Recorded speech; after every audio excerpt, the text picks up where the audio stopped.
नमस्कार दोस्तों, अक्सर आपने न्यूज़पेपर और टीवी चैनलों में ईडी का नाम तो सुना ही होगा कि फलाने का केस ईडी को सौंपा गया है, जो पिछले कुछ समय से अपने काम की वजह से ईडी डिपार्टमेंट मीडिया में पूरी तरह से छाया हुआ है। महादेव बैटिंग ऐप मामले में कॉमेडियन कपिल शर्मा और फिल्म अभिनेत्री हुमा कुरैशी को ईडी का समन भेजा गया है। आज ईडी के सामने अरविंद केजरीवाल पेश होंगे या नहीं होंगे, आइए देखना होगा। आज इस वीडियो में हम बात करेंगे ईडी के बारे में कि ईडी क्या है, यह कैसे काम करती है, साथ ही जानेंगे कि ईडी और सीबीआई में क्या फर्क होता है। तो इस वीडियो को पूरा जरूर देखें क्योंकि इस वीडियो में आपको काफी कुछ नया सीखने को मिलेगा। तो चलिए शुरू करते हैं। ईडी का फुल फॉर्म होता है डायरेक्टरेट ऑफ इन्फोर्समेंट। यह एक प्रकार की खुफिया जांच एजेंसी है जो हमारे देश में फाइनेंशियल क्राइम पर नजर रखती है। जो ईडी है यह मनी लॉन्ड्रिंग के मामलों में जांच करती है और अगर इनकम से ज्यादा संपत्ति है तो उसकी जांच और पूछताछ भी करती है। दरअसल ईडी एक प्रकार की जांच एजेंसी है जो भारत सरकार के वित्त मंत्रालय के राजस्व विभाग के अधीन काम करती है और मुख्य रूप से ईडी यानी कि डायरेक्टरेट ऑफ इन्फोर्समेंट का काम भारत में विदेश से जुड़े संपत्ति के मामलों और अन्य तरह की संपत्ति की जांच करना है। क्या आप जानते हैं कि ईडी के अंतर्गत जितने भी अधिकारी काम करते हैं उनका चुनाव आईएएस और आईपीएस की रैंक के आधार पर तय किया जाता है। किसी भी तरह की आर्थिक यानी कि फाइनेंशियल उथल पुथल की स्थिति में ईडी की यह जिम्मेदारी होती है कि वह सही तरीके से उस मामले की जांच करे और आर्थिक रूप से कानून लागू करने की शक्ति भी ईडी के पास होती है। ईडी की स्थापना 1 मई 1956 को की गई थी और प्रेजेंट में ईडी फेरा 1973 यानी कि फॉरेन एक्सचेंज रेगुलेशन एक्ट 1973 और फेमा 1999 यानी कि फॉरेन एक्सचेंज मैनेजमेंट एक्ट 1999 के अंतर्गत काम करती है। और ईडी के पास 5 प्रमुख कार्यालय है जो कि मुंबई, चंडीगढ़, चेन्नई, कोलकाता और दिल्ली में स्थित है। देखो, जो ईडी का फुल फॉर्म है डायरेक्टरेट ऑफ इन्फोर्समेंट तो होता ही है, लेकिन इसे directorate general of economic enforcement भी कहा जाता है। चलिए अब जानते हैं कि ईडी के क्या क्या अधिकार हैं।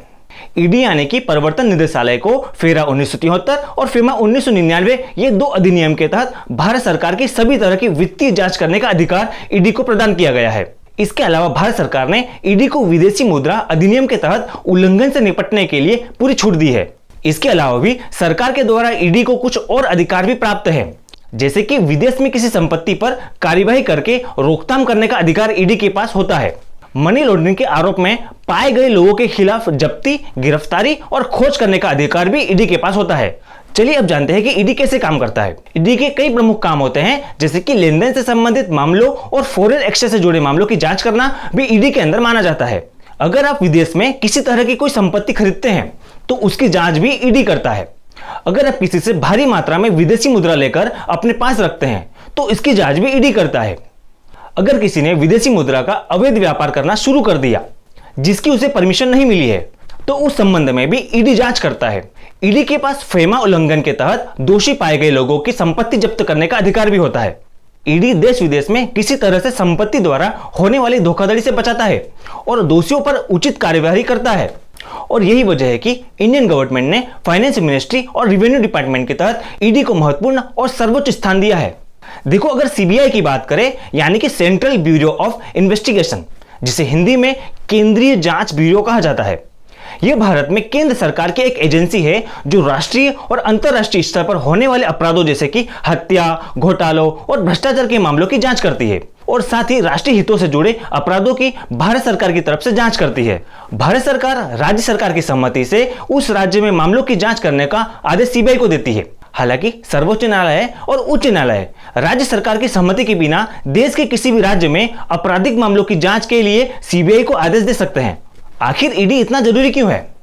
देखिए, भारत सरकार चाहती थी और हर देश चाहता है कि उसकी फॉरेन ट्रेड बढ़े, बाहर का पैसा, दूसरे देशों का पैसा भारत के अंदर आए, बाहर से इन्वेस्टमेंट आए और जो भारतीय हैं वो कुछ ऐसा एक्सपोर्ट करे जिससे फायदा उनको भी हो और देश को भी हो। अब इन कामों के बीच जो भी फाइनेंशियल क्राइम होते हैं ईडी इसके ऊपर भी सीधी नजर रखती है। एक एग्जांपल से समझते हैं।